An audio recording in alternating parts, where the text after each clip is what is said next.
নমস্কার। কলকাতার যিশু। লালবাতির নিষেধ ছিল না, তবুও ঝড়ের বেগে ধাবমান কলকাতা শহর অতর্কিতে থেমে গেল। ভয়ঙ্করভাবে টাল সামলে নিয়ে দাঁড়িয়ে রইল ট্যাক্সি ও প্রাইভেট, টেম্পো, বাগমার্কা ডাবল ডেকার। গেল গেল আর্তনাদে রাস্তার দুদিক থেকে যারা ছুটে এসেছিল, ছাঁকা মোটে ফিরিওয়ালা, দোকানি ও খরিদ্দার। এখন তারাও যেন স্থির চিত্রটির মতো শিল্পীর ইমেজে লগ্ন হয়ে আছে। স্তব্ধ হয়ে সবাই দেখছে টাল মাটাল পায়ে রাস্তার এক পার থেকে অন্য পারে হেঁটে চলে যায় সম্পূর্ণ উলঙ্গ এক শিশু।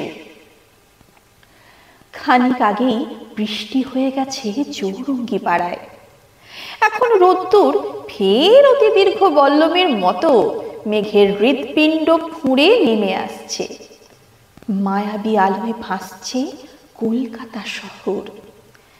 স্টেট বাসের জানালায় মুখ রেখে একবার আকাশ দেখি, একবার তোমাকে। ভিখারি মায়ের শিশু, কলকাতার যিশু। সমস্ত ট্রাফিক তুমি মন্ত্র বলে থামিয়ে দিয়েছ। জনতার আর্তনাদ, অসহিষ্ণু ড্রাইভারের দাঁতের ঘষ্টানি, কিছুতে ভ্রুক্ষেপ নেই।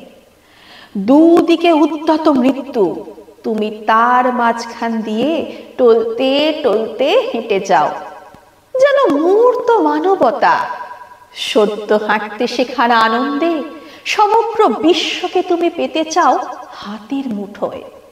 যেন তাই টাল মাটাল পায়ে তুমি পৃথিবীর এক কিনার থেকে অন্য কিনারে চলেছ। নমস্কার। কণ্ঠে আমি রিয়া ভট্টাচার্য। কবিতাটি লিখেছেন কবি নীরেন্দ্রনাথ চক্রবর্তী।